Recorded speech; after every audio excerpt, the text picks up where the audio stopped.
public funds. Yes, Your Honor. Now, and in this particular case, it involves over 37,703,800. I'm sorry, 34,705,890 pesos, and therefore extraordinary diligence of the exercise. Now, you mentioned earlier, hindi ko na binusisi itong deed of absolute sale. Sinabi mo kanina. Binasa ko po, pero hindi ko na po binusisi. Hindi mo na binusisi. Itong exhibit, itong deed of sale, hindi mo na rin binusisi yung secretary's affidavit na kung saan nakalagay yung alleged authority ni Mrs. Corona. Yun po ay binusisi ng aming abogado. Binusisi ng inyong abogado. Dahilan po sa hindi mo binusisi ang kontrata, hindi ka na rin humingi ng kopya ng board resolution na nakabanggit doon sa Secretary Certificate. Hindi po galing sa akin. I was assuming that the City Legal Department attended to all of this. Yeah, but you yourself did not ask. Hindi na po. All right. Hindi mo rin tinanong o wala ka rin alam ng nagtanong kung ito bang ari-ariang ito ay ito po ba'y buong ari-arian ng BGI, if this is all or substantially all of the assets of BGI.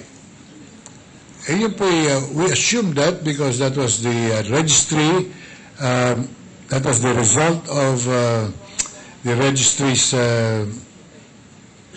answer to our query on the title.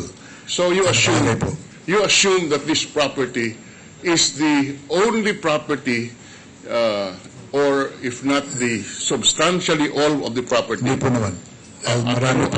Marami po silang property sa Maynila. I see. Okay. Now, ngunit hindi po kayo humingi ng stockholders resolution dito na nag-authorize ng pagbenta nitong ari-arian. Gaya ng sinabi ko po, dumaan po yan sa masusing pagsusuri ng Department of City Legal Department. So, I presume that all of this were taken care of. Kaya hindi mo na binusisi? Hindi ko na po inusisa. Ngayon, dahilan po sa dami mong tinitingnan na dokumento, hindi mo na rin chinek sa SEC kung itong korporasyon ito ay buhay pa. At that point in time, tinatanong lang kita. At that point in time, ako mismo personal, hindi ko po tinanong. Tinanong mo ba yung mga abogado mo kung chinek nila sa SEC? Ang sabi po ng aming abogado, sila po yung hinahanap naming may-ari. Hindi. Yung pagpunta sa SEC para tingnan kung buhay pa itong korporasyon ito, hindi po ginawa yan ng inyong mga abogado. Sa pagkaalam mo, hindi mo rin ginawa. Alam ko po siguro ginawa nila, pero hindi ko alam hindi mo alam. Wala silang pagkontra, kaya tuloy po yung aming negosasyon. Hindi mo ba, napansin mo naman siguro na yung Secretary's affidavit ni Asuncion Rocco ay may petsang June 19, 1987. Opo. At itong transaksyong ito ay taong 2001 na. Hindi po ba? Ang deed of sale. Tama po. 14 na taong nakaraan, doon po sa Secretary Certificate na ang sinasabi, may kapangyarihan si Cristina Rocco na magbenta noong nitong loteng ito. Hindi ko na po binigyan din ng pansin yung petsa ng panahon dahil wala po namang limitasyon yung authority. Wala naman nakalagay doon. This is only good for 1 year. Opo. At hindi po pumasok sa isipan nyo na baka po napalitan na yung korporasyon, ang board of directors, baka di-revoke yung authority, baka hindi na dahil sa iba na po yung korporasyon, ang board of directors, hindi na authorize si Ginang Rocco. Hindi niyo po ginawa yun. Hindi pumasok sa isip ko na Hindi po masok sa isip mo. kailangan questionin dahil wala po naman kung may question. Ngayon, oo. Ngayon, ang vendor po dito, ang nagbenta ay Basa Guidotti Enterprises, hindi po ba? Opo. At sa pagkaalam po ninyo, ang dapat bayaran yung nagbenta ng ari-arian. Tama po yun. Opo. At ngunit dito, ang cheque ay ibinigay kay Cristina Corona in trust for Basa Guidotti Enterprises. Opo. Bakit po ginawa yun ulit? Siya po ang aming kanegosasyon at siya po ang dapat managot doon sa kahahantungan ng cheque. Hindi po ba ang dapat managot ay ang korporasyon? Yun nga po, korporasyon, but meron po kami pinpointed. Yun po, para sa akin po, added security measure to make sure that the transaction ends up in the right place. Added security sa isip nyo.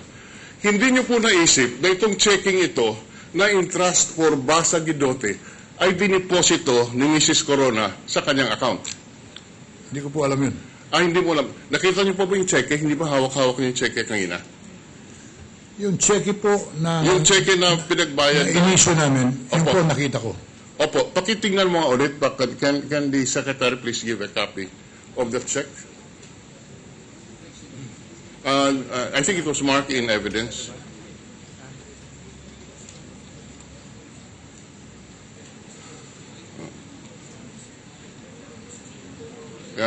Nandiyan na po, Ginoong Witness, ang cheque sa tabi niyo po.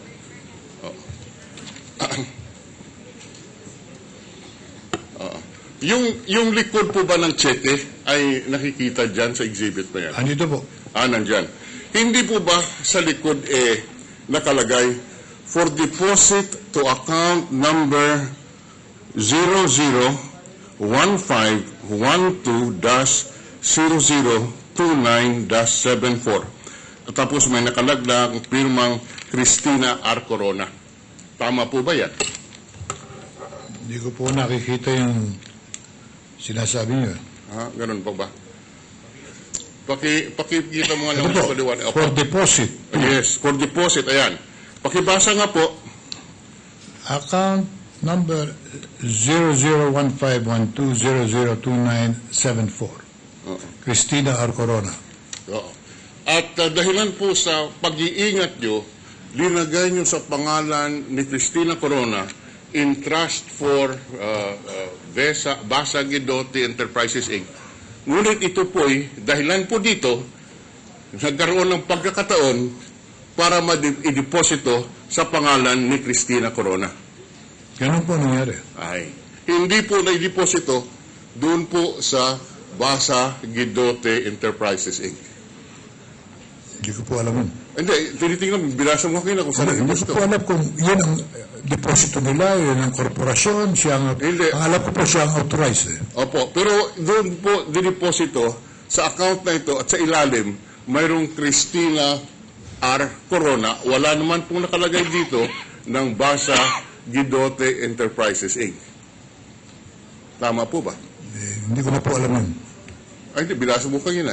Hindi ko na po alam kung ano nangyari puro sa deposito ng cheque na naka-assign puro sa korporasyon. Okay. At that point in time, I had no... Ngayon, alam ko na po, pero hindi ko alam dati. At that time, hindi mo alam.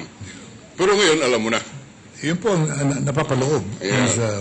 Ngayon, doon po sa deed of sale, ang nakalagay doon, kung titingnan niyo po yung deed of sale, ang nakalagay doon po sa paragraph 4, pakibigay lang sa testigo noong deed of sale.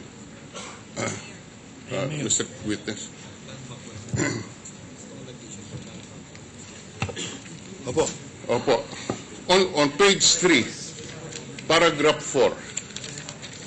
Opo. Dito po nakalagay, capital gains tax which shall be for the account of Basa Guidotti. Opo.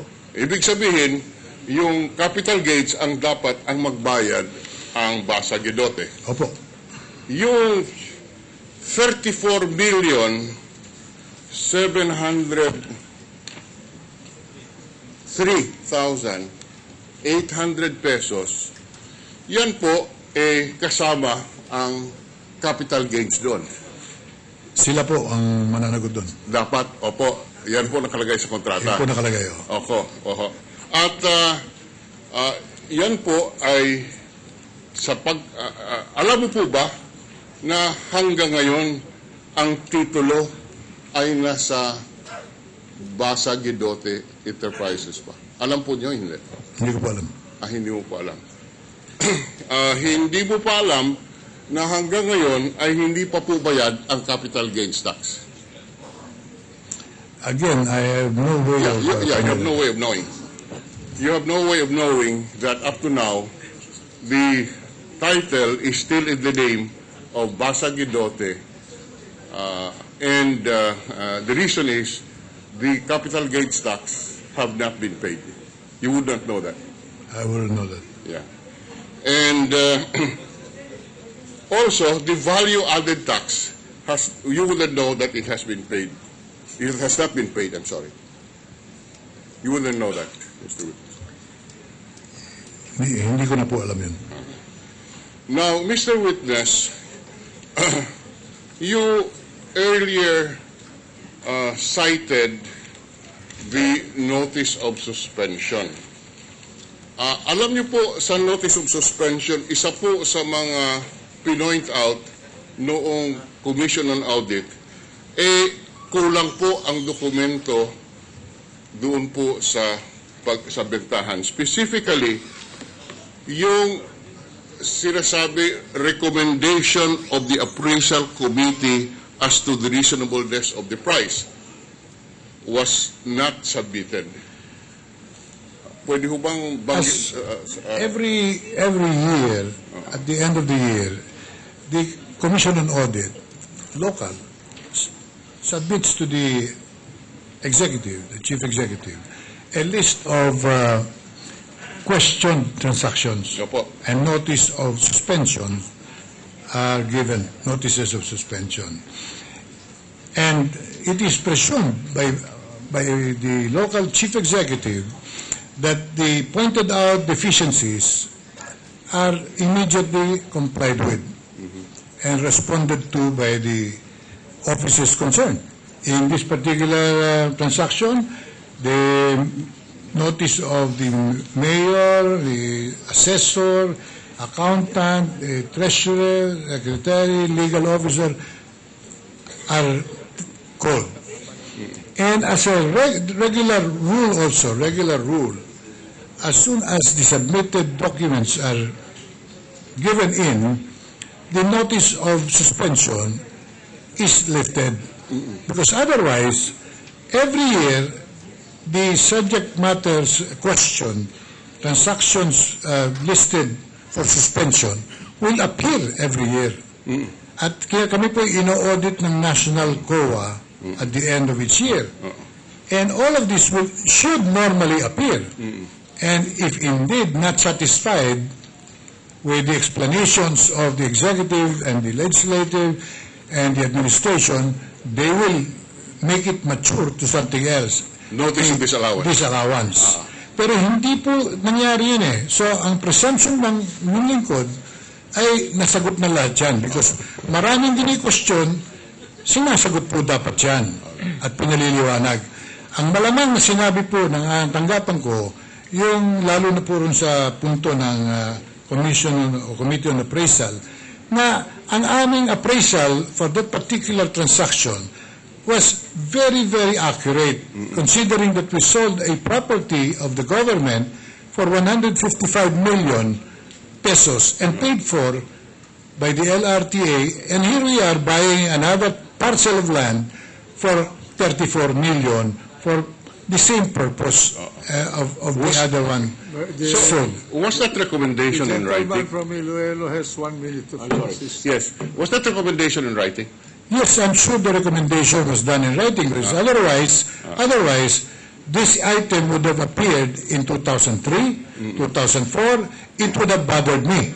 And I would have instructed my people to give more attention to that particular item. Well, because I have information that up to this point, there is no appraisal, there is no recommendation on the reasonableness of the price, for which reason the transaction, the finding may have ripened into a notice of dissolution. But in any case, yes, Mr. President, I will not stop at this point because I believe that through the answers of the witness, there was some degree of lack of due diligence and extraordinary diligence in handling funds for the people of Manila. Thank you, Mr. President. All right. If Your Honor, please. Counsel for the If procedure. Your Honor, please. Yes. May I have even only 1 minute, Your Honor? You have 2 minutes. Thank you, Your Honor. In connection with the non-payment of the capital gain tax, Your Honor, we have in our possession a letter, Your Honor, please. BIR ruling, Your Honor, signed by Mr. Edmundo P. Guevara, Deputy Commissioner for Legal Inspection Group, which consists of 2 pages,